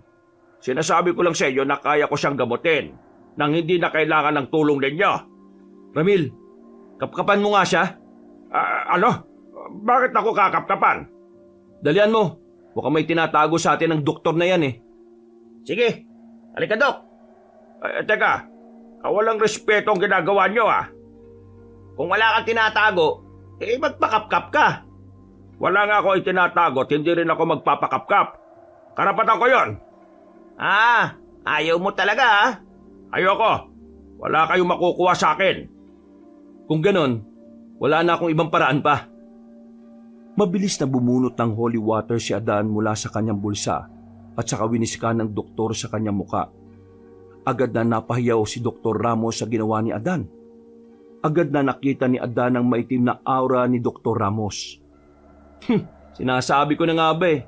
Una pa lang iba na kutob ko sa iyo eh. Pero iniisip ko na baka masyado lang ako mapanghusga. Kahit kailan talaga, hindi pa ako nagkakamali sa kutob ko eh. Dahil pinapakinggan ko ang kutob ko. Magpapaliwanag ako. O bakit mo ginawa to? Bakit mo kinulam ang isang walang muwang na katulad niya? Ginawa ko lang to para protektahan ang sarili ko. Ang trabaho ko. Anong trabaho pinagsasasabi mo dyan? Si Maribel Alawi, siya ang lumapit sa akin. Gusto niyang kulamin ko si Rona. Tinakot niya ako na kung hindi ko kukulamin si Rona, papatayin niya ako. Ano ba ako, tanga? Kung tinakot ka ni Maribel, di sana siya ang kinulam mo at hindi si Rona. Wag nga ako. May iba ka pang motibo, no? Alam mo, ang dami mong satsat eh. Huwag mo na nga lang alamin kung anong motibo ko. Ayaw ko ng away, pero pinipilit mo ako. Hindi na nakakibo pa si Adan nang magsimulang magbigkas ng mga salita ang doktor. Alam ni Adan na itim na dasal ang mga yon, kaya agad siyang bumigkas din ng mga salitang pangontra sa ginagawang panlaban ni Dr. Ramos. Alam ni Adan na hindi siya kaya ni Dr. Ramos sa pisikal na labanan, kaya niya ito ginagawa. Kaya, ang dami mong sinasabi. Ayaw ko ng ganitong laban. Ang gusto ko, tapos na kagad. Adan, nakahanda na ako ah. Walang nagawa si Dr. Ramos nang sabuyan siya ni Adan ng asin. Kasunod noon ay sinipa niya si Dr. Ramos pero hindi ito tumama. Sa halip ay natumba siya habang si Dr. Ramos ay binalak na tumakbo. Uy, saan ka pupunta? Habulin mo, Ramil! Dali! Mabilis na tumalon si Ramil at sinipa si Dr. Ramos sa likod. Dahil sa pagkakasipa niya, nadapa si Dr. Ramos habang si Adan naman ay sumusunod para tulungan si Ramil. Dinambahan ni Adan si Dr. Ramos kaya wala na itong kawala pa. Si Lolo Gado naman gulat na gulat sa mga pangyayari. Nakatayo lang siya sa may tabi ng lamesa habang nakatingin sa kanila. Lintik ka! Tatakasan mo pa kami ha? Ramil, kumuha ka ng tali! Oo, eto na. Baka buwisit kayo. Bitiwan niyo ako. Wala akong kasalanan. May kriminal bang umamin sa kasalanan niya? Bitiwan niyo ako. Mga buwisit kayo. Tulungan mo ako, Ramil. Ikaw magtali sa paa at ako naman ang magtatali sa binti niya. Sige, pero anong gagawin natin sa kanya? Di ba dapat patayin na natin ang lintik na mangkukulam na to? Hindi pa natin siya pwedeng patayin dahil kailangan pa nating alamin kung sino ang manananggal na kasabwat niya. Ay, oo nga pala. Ang ibig ko sabihin magkaiba pala ang manananggal at mangkukulam. Akala ko itong si Doc na ang manananggal eh. Birang maging manananggal ang isang lalaki. Hindi manananggal itong doktor na to. May tinutulungan siyang manananggal. Si Maribel nga ang manananggal. Hindi lang si Maribel ang manananggal. Napatay na namin siya. May isa pang manananggal at ang manananggal na yon ay may kaugnayan sa'yo. Kaya sabihin mo na. Dahil kung hindi mo sasabihin kagad, mararanasan mo ang pinakamasakit na paghihirap na mararanasan mo. Kahit ano pang gawin mo sa akin, kahit patayin niyo pa ako, wala kayong makukuha kahit ano, dahil si Maribel nga ang manananggal. Sige na, magday lang ka pa dyan. Ramil, tara na. Tulungan mo akong buhatin siya para iupo sa upuan. Itinali nila si Dr. Ramos sa upuan. Habang nakatali siya roon, si Lolo Gado ang nagbabantay sa kanya na may hawak na itak at holy water. Dahil kailangan pang tingnan ni Adan si Rona na ngayon ay kasalukuyang walang malay. Nang kapay niya ang pulso nito, naramdaman kagad ni Adan na muli itong kinulam. Ay nako, malakas talaga ang tama ng doktor na yon. Ano ba ang trip niya? At si Miss Rona ang ginagawa niya na masama? Sa oras na magising si Miss Rona, baka may alam siyang dahilan kung bakit to ginagawa sa kanya ni Doc. Naku, sana nga. Pero alam mo, kahit ano naman ang dahilan, wala na tayong dapat pakialam dun eh. Kasi kahit may masama mang nagawa si Miss Rona sa kanya o sa kanila, mali talagang nangkulam siya. Tama ka naman dyan, Adan. Paano yan? Aalisin mo ulit ang kulam kay Miss Rona. Ano pa nga ba? Kailangan kong gawin para magising siya. Sa ulo niya itinanim yung kulam eh. Grabe, napakawalang yan naman ng Doc na yon. Ang mabuti pa, tulungan mo na lang ako kumuha ng ginagamit ko rin sa bag ko na pangontra sa kulam. Ay, oo nga pala, para masimula mo na kaagad. Hindi ako mapapakali hanggat hindi pa natin natatapos ang laban na to, Ramil. Kailangan mapatay na natin sila pareho. Gusto ko nang matapos ang paghihirap ni Miss Rona.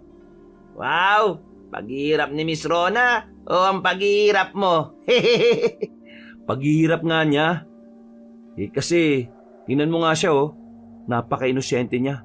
Tapos, ganito ang ginagawa sa kanya ng mga walang hiya. At paano mo naman nasabi na inosente nga si Miss Rona? Paano kung may ginawa talaga siyang masama kaya gumaganti itong sila Dr. Ramos? Naniniwala ako na walang ginawa si Miss Rona. Sadyang inggit lang ang mga yan sa kanya. Naku, ikaw na nga bahala kung yan ang gusto mong paniwalaan.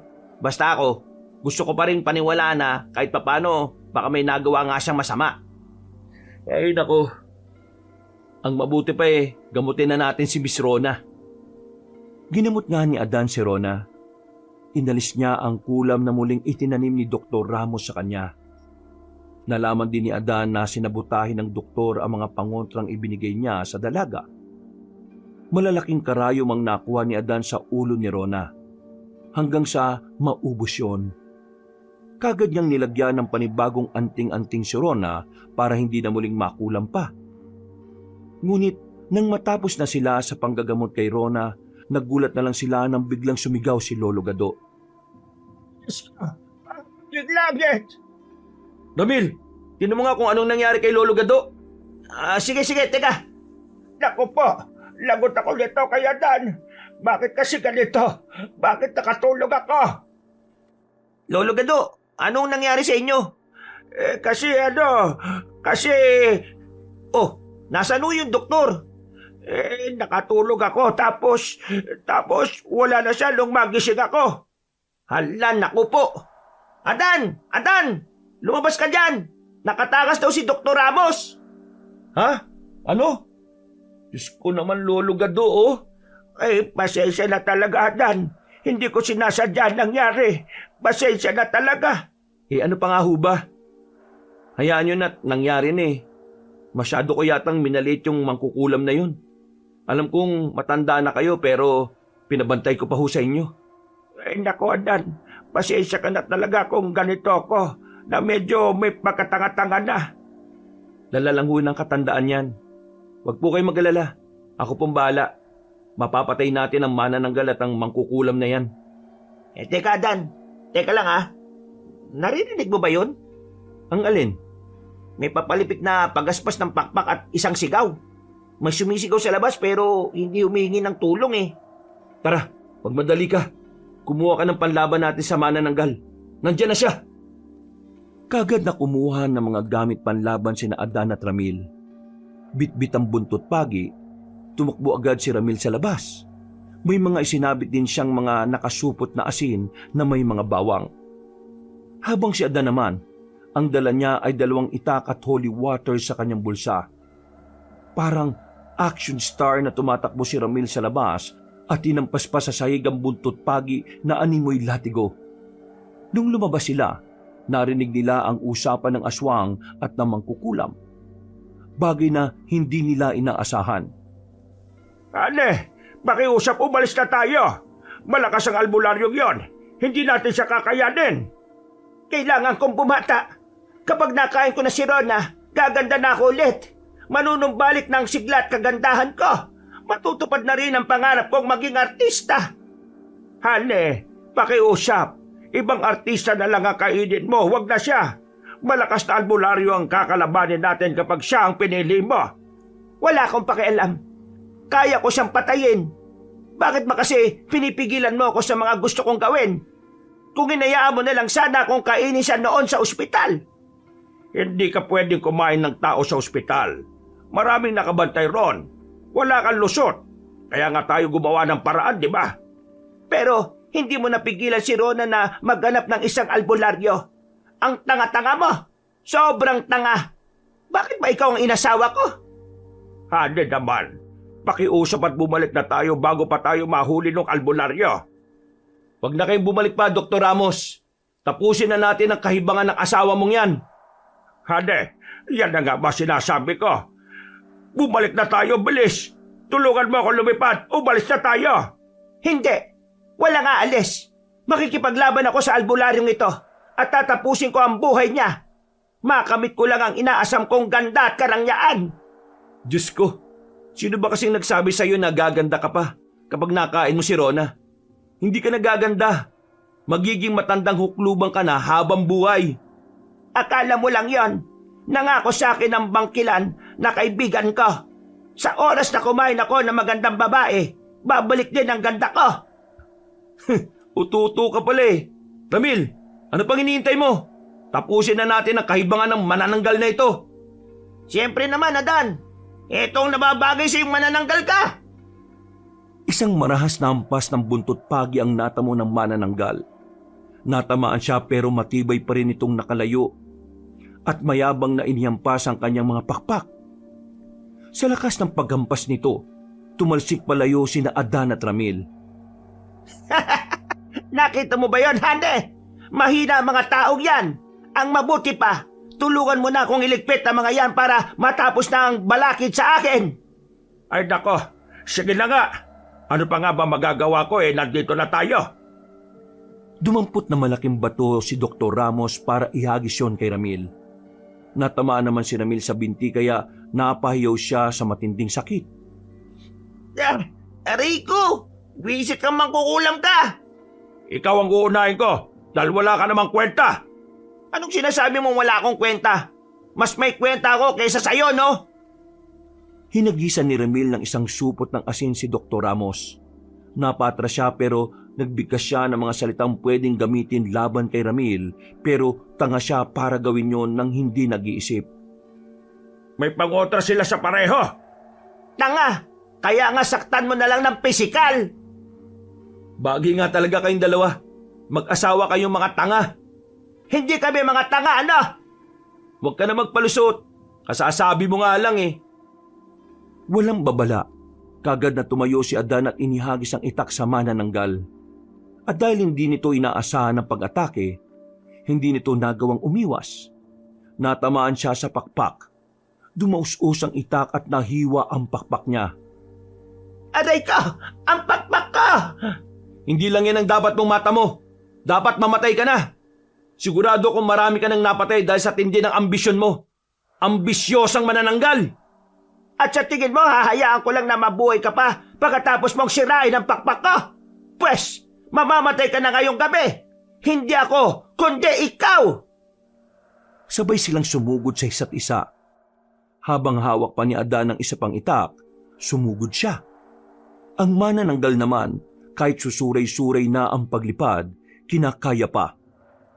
Sa kabila na matinding bakbakan ng albularyo at manananggal, saka ng manunugis at mangkukulam, pumuslit si Lolo Gado na tumakas mula sa loob ng bahay nila.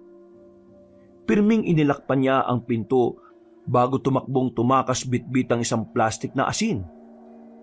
Wala akong silbi kapag hindi ko ginawa. Kailangan magkaroon ako ng silbi para naman makalimutan nila Adan ang katangahang pinamalas ka. Hinanap ni Lolo Gado ang kaputol ng katawan ng manananggal. Kahit medyo malabo na ang kanyang mga mata, pinilit niya itong hagilapin.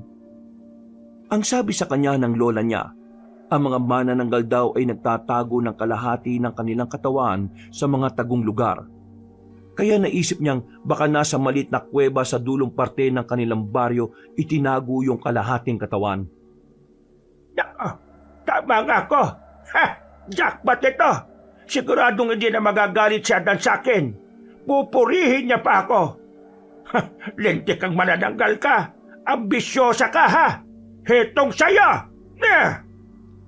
Binutas ni Lolo Gado ang plastik ng asin at ibinuhos paikot ang asin sa kalahating katawan.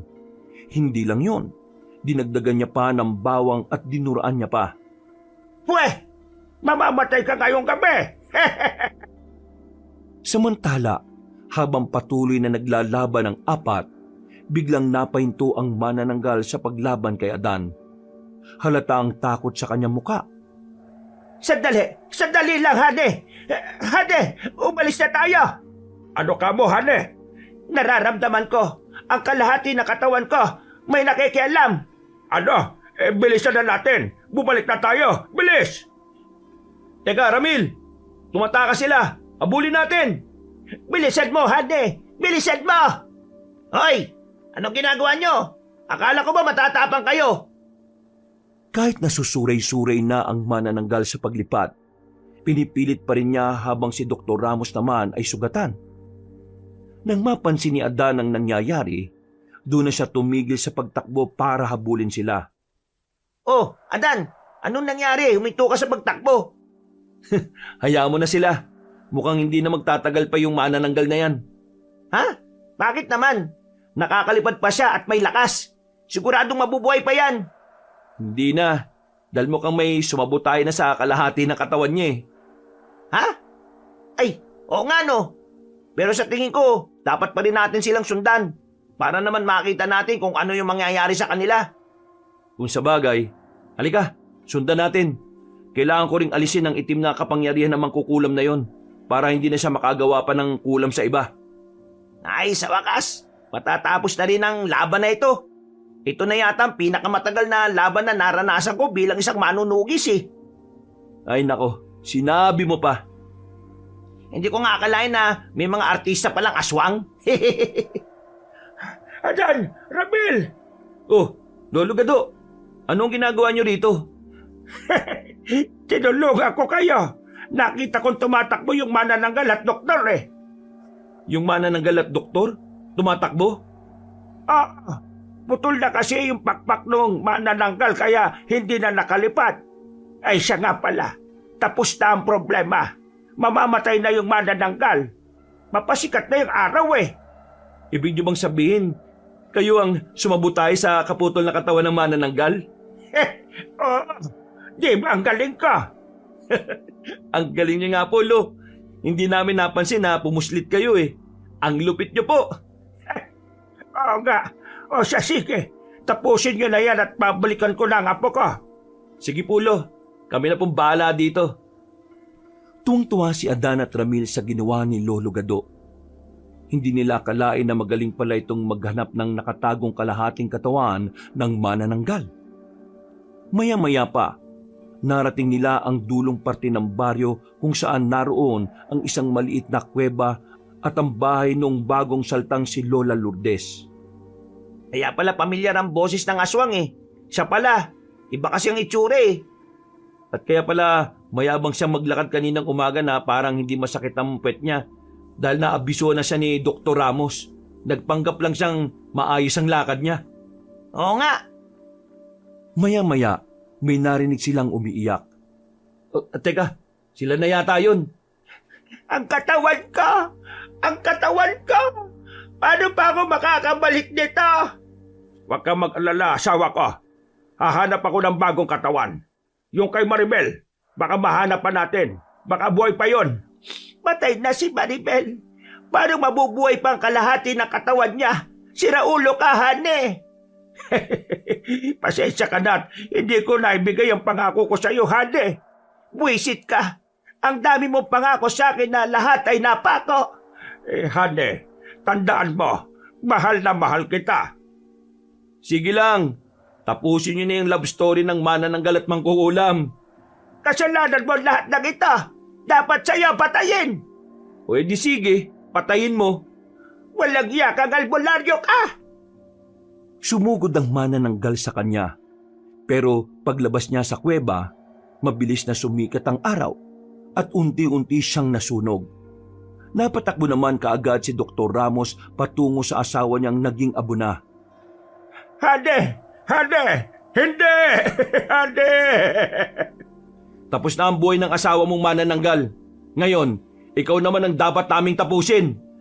Sige, patayin niyo na ako. Dahil wala na rin namang silbi ang buhay ko. Wala nang silbi ang buhay ko kapag wala nang asawa ko. Ha? Sino may sabi na papatayin kita? Anong ibig mong sabihin? Hindi mo ako papatayin? Hindi ako pumapatay ng tao, no? Tao ka pa rin naman. Pero hindi ka na pwedeng mangulam ulit. Huwag! Maawa ka! Itong kapangyarihan ko na lang ang meron ako. Huwag mong alisin sa akin to!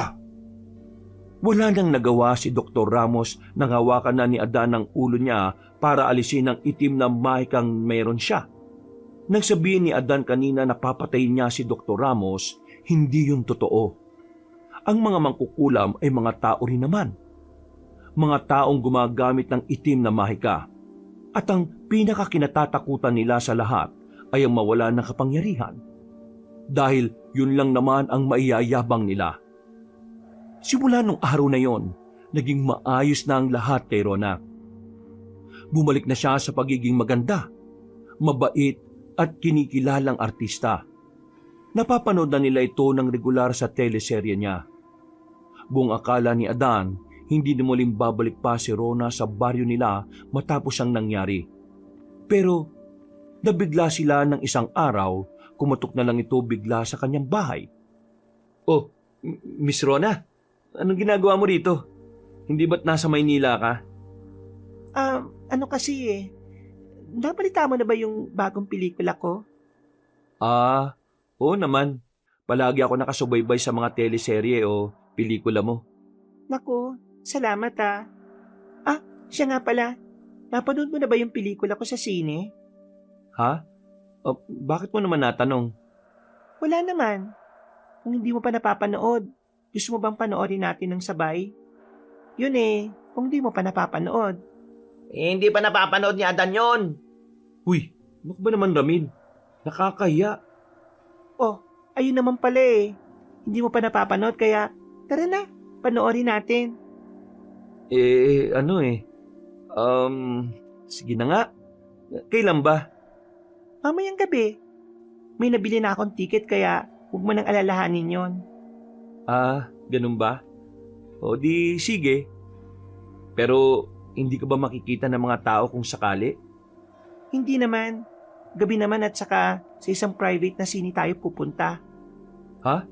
May private na sine ba rito malapit sa atin? Oo, meron. Ako bahala. O di sige. Mamaya, makita tayo Susunduin kita sa bahay nyo. Anong oras ba? Mga 7:00. O sige, makita tayo mamaya. Aasahan kita Oo, makakarating ako. Sobrang excited ni Adan nang bigla lamang dumating si Rona sa kanilang baryo at niyaya pa siyang manood ng sine. Parang date na nga yun. Pero ang ikinag-guilty lang niya ay ang katotohanan na sinabi ni Ramil. Habang nagbibi siya para sa pagpunta nila sa bahay nila Rona, nakabantay naman si Ramil sa may gilid ng pintuan ng kwarto niya. Ikaw naman kasi Ramil Bakit ba sinabi mo sa kanya na hindi ko pa napapanood? Nakonsensya tuloy ako. Tayo nga yung unang nanood nun sa asin yan, pagkatapos sasabihin mong hindi natin napanood. Ano ka ba naman? Ang tawag doon, strategy. Kung sinabi ko bang nakapanood ka na, yayayain ka pa ba niyang manood? Hindi na, di ba? Oo nga, pero sana naging tapat na lang tayo para hindi ko ikinakapraning. Bakit ka ba kasi napapraning? Dahil ba sa pagsisinungaling natin? O dahil sa kinakabahan ka na kayong dalawa lang nasa loob ng sinihan? Kinakabahan ka ba na baka bigla kang mapaamin, ha? Ay nako Ramil, huwag mo nang dagdagan pa yung kabang nararamdaman ko. Huwag ka nga masyadong kabahan. Kayang-kaya mo yan. Alam kong torpe ka. Pero kung hindi mo pa aaminin ang nararamdaman mo ngayon, baka magbago pa ang isip niya at maghanap na siya ng artistang gaya niya. Sige ka. Kung makapagsabi ka naman ng ganyan, parang may pag-asa naman ako. Meron naman talaga eh. Ano ka mo? Wala. Ang sabi ko, ang pogi mo dyan sa suot mo. Pabango, gusto mo? O sige, pahingi ako niyan. Bigyan mo ako ha. Alam ko namang bagong bili ang pabango mo eh. Bulaklak, meron ka na. Naku, yun lang ang wala pa. Paano ba to? Mag-aalas 5 na. Kailangan ko nang pumunta sa bahay nila kasi babiyahe pa kami papuntang bayan eh. Pa naman to? Bakit kasi biglaan eh? Ang mabuti pa, marami namang daon ng bayabas dyan at saka sampagita. Baka gusto mong gawan kita ng mabilisang flower arrangement. Ano ka mo? Flower arrangement? Magilera lang ng asin ang kaya mo, uy. Nako, baka mamangha ka pag nakita mo yung galing kong gumawa ng bulaklak. O sige nga, pakitaan mo nga ako. Gumawa nga si Ramil ng flower arrangement ng sampagita at bayabas. Ginamitan niya pa ito ng gumamela at kung ano-ano pang halamang gamot na nasa bakuran nila Adan. Pero kahit na ganon, naging maganda ang kinalabasan ng bulaklak. Dumating si Adan sa bahay nila Lolo Gado na hawak ang mga bulaklak at halamang gamot. Oh, Adan, base na base ka yata ah. Anong sadya mo rito? Si Rona po. Si Rona? Ay, nasa kwarto niya. Bakit? Saka, ano yung hawak mo? Namitas ka ba ng mga halamang gamot sa bukid? Bakit ganyan pa kagara ang suot mo namitas ka lang naman? Ano kasi Lolo Gado? Ano po kasi? May date kasi kami ni Adan. Ano ba yan? Bakit naman ang dami mong tanong kay Adan? Ano ka mo? Date? Oo, kaya nga kita niyaya eh. Ha? Para sa akin ba itong mga halamang gamot? Uy, salamat ah. Pwede itong gawing tsaa? Kahihiyan man para kay Adan ang unang beses na nabigyan niya ng bulaklak ang naging asawa niya. Para kay Rona ay napaka-sweet nun. Dahil torpe at walang bilib sa sarili si Adan, si Rona pa ang nanligaw sa kanya. Tinukso pa nga ni Ramil si Adan dahil sa tindi ng pagkatorpe niya. Pero sa kabilang banda, para kay Adan ay hindi naman siya torpe. Sadyang pakiramdam lang talaga niya ay hindi sila nababagay para sa isa't isa.